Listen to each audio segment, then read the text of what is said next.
哦，所以你以前是喜欢那个种吗？我没那么变态啦。对，像比如说我的在 YouTube 上学的，老实说，因为德国的话就是最热门就是。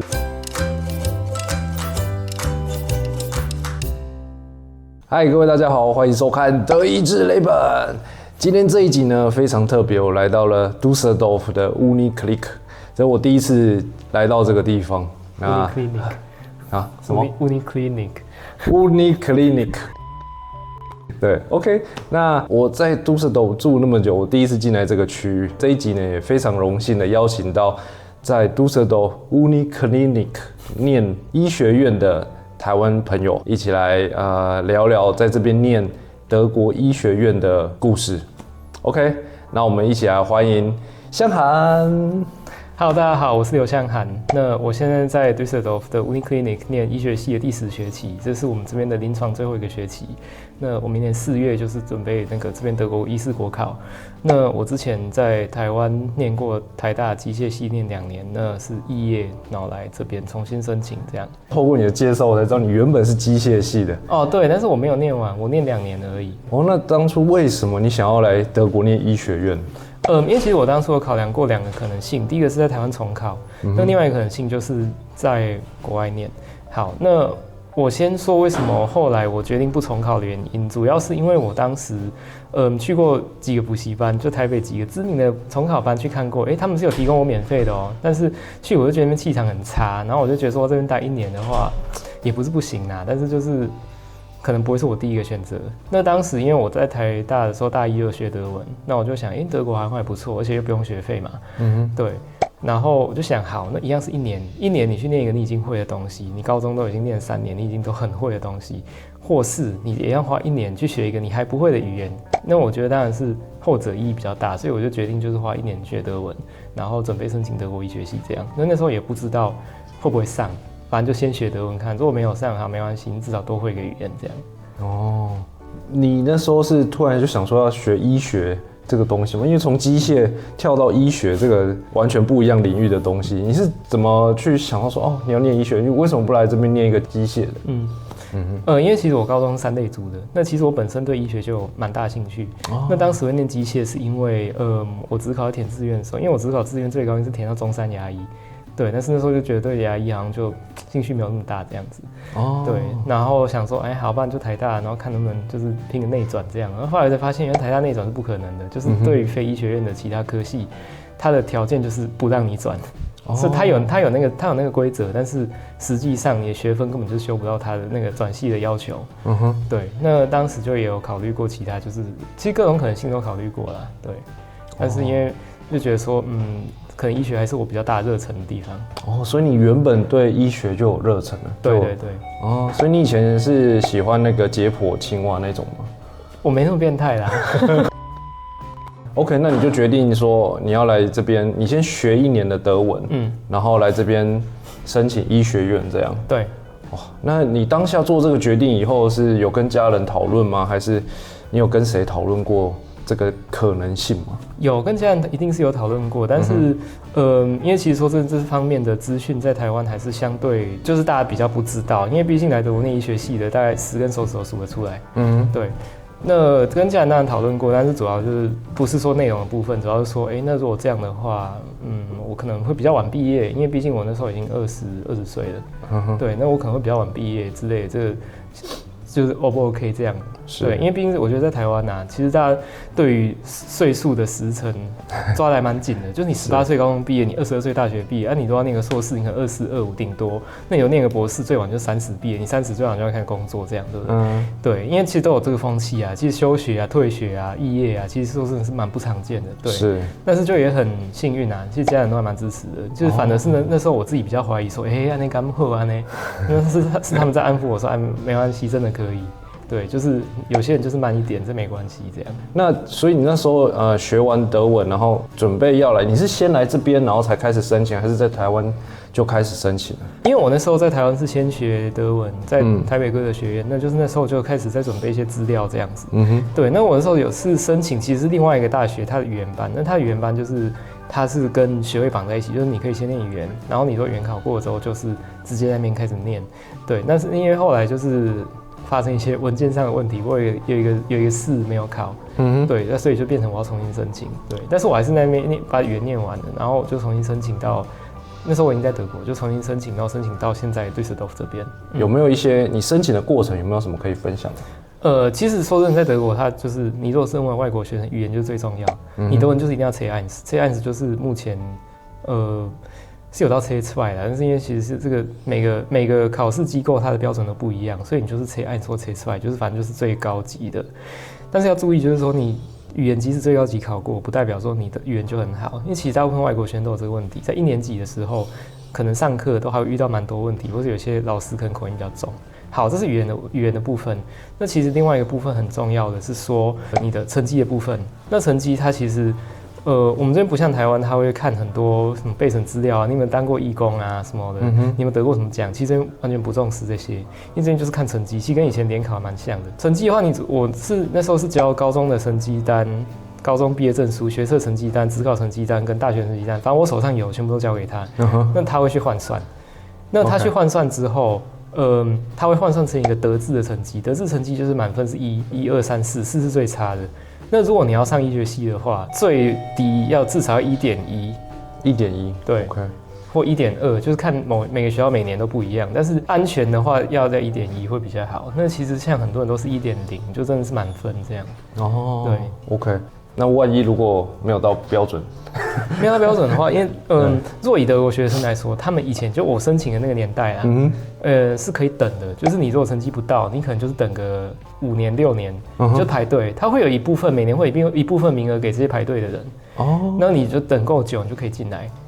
对，所以其实蛮多我同学都蛮多年纪还蛮大的，但是这些等的时间，他也不是就是说让你这边空等游手好闲这样，就是他会要求你去做一些相关的职业训练，像大部分人会去做护理师的职业训练，所以像其实我很多同学是有护理师的背景，那其实他们说真的，他们程度都还不错，因为他们就真的对一些临床东西比较有概念这样，对，而且他们也是觉得说其实也蛮明显的，通常年纪越大的同学对课程越有热忱。因为他们知道这个机会得来不易，是他们也等了一些时间，对，才进来，所以会更投入一点。没错。哦 ，OK， 哇，对。那另外，如果是针对外国学生的话，这就比较困难了，就是原来你成绩不够，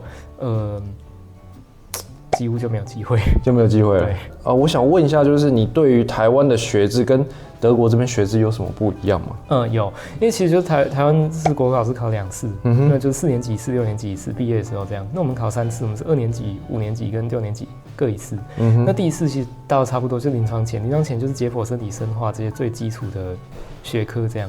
那台湾是好像是3、4年级才上这个，但是我们的话是1、2年级就上，像我们大一的时候就直接上解剖。其实这是德国每个科系都有的状况，他会把一个科系最重要但是也最难的一个科把它放在大一，他把不适合的人就直接刷掉。可能很多人也都听过说德国每个考试最多只能考3次，你做3考球你就出局了。对，那你出局之后，你就这一辈子就不能在德国念同样一个科系。解剖是一个蛮明显，我们就是放在大一，那真的像我们那时候大概会有1/4的人就真的被刷掉，因为他们可能就真的不适合。对，那他们解剖没有过是指说这个刀切不下去还是？不是，解剖重点不在你的技术，这些解剖重点在就是我们解剖有笔试跟口试，那笔试的话就是考一些理论嘛。那口试的话，就是比如说老师就直接在那个大体捐赠者旁边就说，这边你看有一条手，对不对？你要不要跟我解释一下这条手？那你就要开始讲说，这个手它是从哪个骨头跟哪个骨头，它从哪个关节到哪个关节，上面有哪些肌肉？那这些肌肉是由哪一条神经去控制的？然后这边的感觉神经有什么？然后这边有血管有什么？就像你在上课，你要跟一个不懂的人解释这些一样。对，它就是你在考试的时候，你就要解释这么详细了。一定要，因为他就是要你能解释这个东西，因为你能解释，表示你真的有懂啊。对啊，是，而且你也要懂这个东西嘛。如果你切错了，对，好像有点偏题的。就是刚刚讲到台湾的话，台湾是大四在考这个，然后在台湾是临床的话是5年级跟6年级，那我们这边临床是3年级到5年级。那我们考完第2次国考之后，我们会有就是实习的1年，那一年这其实有点像台湾旧制的7年级。那只是我们就实习完还要再考第3次国考，第1次国考就是考临床前学科，第2次国考是考临床学科的笔试，那第3次国考它是真的就是它会有2天，一天是他会选一个病人给你，是真的病人，那你要就是做所有东西，就是你要做问诊检查。然后他会给你一个时间，你要写一份病历报告，然后就是跟考官报告这样。那第2天考官会根据你第1天的这个病历去问你一些问题。对，那就是原则上第3次国考会有4科。4科就是你实习的3科，因为我们6年级实习会各在3科，内科1科，外科1个，还有自选科。那第4科它是用抽的。对，因为其实像这种自选科的话，蛮热门，蛮多人会去麻醉科。因为德国的话，就是最热门就是内科、麻醉科、小儿科、妇产科，这4科是最热门的。你在这个医学系的当中有临床实习的安排吗？是几年级的时候是临床？其实我们实习蛮多种的，就是大1、大2，就我们临床前的阶段，就是考第1次国考之前，我们就要先去当3个月的护生，就跟护生做一样的事情，就是你要去帮病人洗澡啊，帮病人倒尿壶啊，换床单啊之类，反正这些然后每天去量血压、量体温之类的。3年级以后，学校会有安排学校实习，就是在学期间，但是你一样寒暑假的话，还是要自己安排4个月实习，这是就是你报名第2次国考的报名条件。那1个月必须再加1科。那另外3个月你可以自己安排，要去国外做也可以，这样。哦，去国外做也可以。可以，对。但是我是都在德国做啦，因为比较简单，就整个体系比较完整。对，因为你如果出国做的话，但很多都会要求你要付钱。但是你在德国的话，就是至少就是人家也比较知道你要做什么，是，然后也不用付钱。我对外科类比较有兴趣，所以我第1个是在血管外科。然后之后还有在整形外科跟耳鼻喉科这3个。对，那如果是学校学期间安排，那就是你各个科都会去过1次。你在德国有没有比如说实习啊，或者是参与研究的经验？有，因为就实习就其实刚讲那些，对，刚讲对，实习跟临床是一样的吗？原则上一样，原则上是一样。对，因为实习是一个动作，临床是一个范围。对。OK。对。那研究的话，其实这就看你个人，就是看你有没有想要做。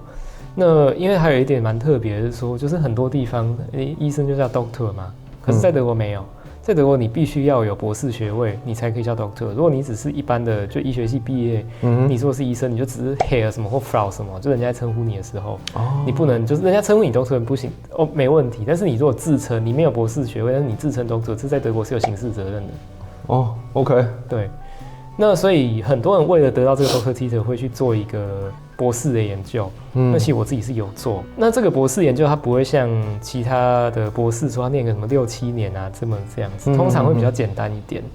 那也会分就是临床统计型跟实验型。临床统计型更简单，你甚至可能一个圣诞节假期，你那个资料收一收，整理一下，做一下统计写一写，这样就可以了，蛮好混的哦。但是我没有，我是做实验型，因为大家都想做临床统计型嘛，所以我就找不到位置，只能做实验型啊。那实验的话，我是休学1个学期去做实验，然后做完大部分实验之后，我剩下的时间就是补一些可能我还需要做的一些小实验，我可能寒暑假再去做，然后剩下有空就写一下博士论文这样子。所以你最后要产出一个博士论文？对，就是如果我那个论文的口试通过，我得到这个学位了，那我就可以。不止哦，就是在德国，因为在德国大家都很虚荣，那个信箱上面、信用卡上面、身份证件保卡上面，每个都要自己前面冠一个 doctor， 我写一个 doctor， 对，没错，是不是那种写信，如果他是 doctor， 你没有写 doctor， 他会觉得你很不尊重，很虚荣啊，说真的。但是就是为什么大家这样？因为在这个社会上，你如果以前啊，至少以前在德国社会，大家就对你会很礼遇啊，所以就是大家会想要说，我都这么辛苦了，我当然要得到这点礼遇啊，这样子。我是没差啦。只是因为我为什么要做这个，主要是因为我是外国人。你如果今天有一个博士头衔，你比较会有机会。是，就是工作机会一定有啦，因为那边都很缺嘛。但是就是病人对你的观感啊，那可能会觉得，外国人敢袂使安尼。你如果有个 doctor title 这个比啊，没问题啦，我弄栽啦。是有好像被这个自己的国家的最高层级给认定过，对，审核过这样认定过。我觉得这样一连串聊下来，已经聊到你的学习跟你的临床实习嘛。那我想说，可以聊聊说，这个整个过程中你有遇过哪一些是挑战吗？或是你觉得最大的挑战是什么？我觉得一开始当然是语言嘛，就是说你可能一开始那个测1考过，还觉得没歹嘛，我蛮科鬼啊，我真高啊。那你进来会发现，我哪想听不？因为同学讲话2倍速，然后年轻人讲话都很快，然后就是有些老师他可能有一些口音，因为德国方言很多，他每个地方方言他都会造成，做年纪一些比较大的人，他们其实讲德文都口音都蛮重的。像我之前生理学有一个老师慕尼黑来的，他就有那个巴彦的口音啊，他一开始很吃力啊，可是就是超过1个学期，我还会学他的口音这样，对，然后再来就是说。语言的部分，其实在1年左右你就比较 OK 了，因为你一开始第一年你可能就讲什么，你都还要先动脑思考，我现在我要用哪个字，我要用哪个文法这样啊。所以像我之前如果跟人家出去喝酒喝到有点麻塞啊，我觉得整个就点，因为我头脑转不了了。对，但是其实在1年之后，你就可以就是有点像就是讲自己的母语一样，就是不用动脑这样子去讲啦。所以其实。这个只是一开始的问题，但是我觉得比较长期的问题是一个就是考试的部分，因为我们就台湾学生大部分都习惯写选择题，是对，我们很会考试啊，很会写选择题啊，有时候甚至你这一题你不会，你还是可以答对，对，因为你就是一些那个选项，你看到它有一些字，你就可以知道这个可以直接删掉嘛，对。但是我们这些很多它就是口试，就像我刚刚讲解剖的口试，然后还有像我们第4国考也是口试，我们第3次国考它也是口试，而且甚至就是你要直接在他面前。看一个病人给他看，对，哇，那所以这部分是我觉得，我到现在还比较需要克服的点，因为其实你如果紧张的话，你真的会让你的你本来会的东西你都不会了，对啊，真的。那跟台湾相比，这个德国医学教育有没有一些它的特色在？我觉得我们这边蛮重视就是主动性，就是你要学什么你要自己去学，学校不会帮你安排好，学校他给你的东西就是你国考会需要考的东西。甚至还不到，你常常要自己去看。像有些老师，他上课，他其实他就说，你们就是要自己看书啊，我上课我只是就是跟你们分享一些案例而已啊，这样子。那我觉得各地都有这种老师的，但是我们这边就比较多。就我们这边认为说，大学生你自己学东西是你的义务，就是老师没有义务他一定要教你这样。对。然后再来就是说，我们一些临床技能的课程啊，学校有提供。但是你就是要自己去报名，就是你不用就是说你坐在那边啊，他就帮你课表安排好，然后你现在去上超音波啊，你明天有什么缝合课什么都没有，要自己去学，自己去学。对啊，但是有些我是在学校就是这种那个技能课程学啊，有些我是在 YouTube 上自己学的。真的假的？对，像比如说我的缝合在 YouTube 上学的，老实说，然后我在 YouTube 上学完，然后就在家里缝香蕉啊，缝菜瓜布啊，然后再缝1-2个，我就直接去缝病人。对，但是当然一定是有人在旁边看嘛。而且因为其实你自己学，你自己学其实最大缺点就是，你如果做错你自己也不知道。对。所以他还是会在旁边看，你做错还是会在旁边看。如果你做错，他还是会跟你讲。对。对吧？其实我不觉得这有什么问题啊，因为其实说真的，像我现在缝合算是还不错，我可以缝到伤口看不太出来。对，然后也不会有什么一些病患，因为其实缝合你如果缝不好，丑其实是其次的。最严重的问题是它愈合不了嘛，或者它下面有淤血啊，它就愈合不了。也容易感染啊，这样子。对，目前是没有遇过。德国念医学院，它的生活费或是你的在这边生活是怎么样？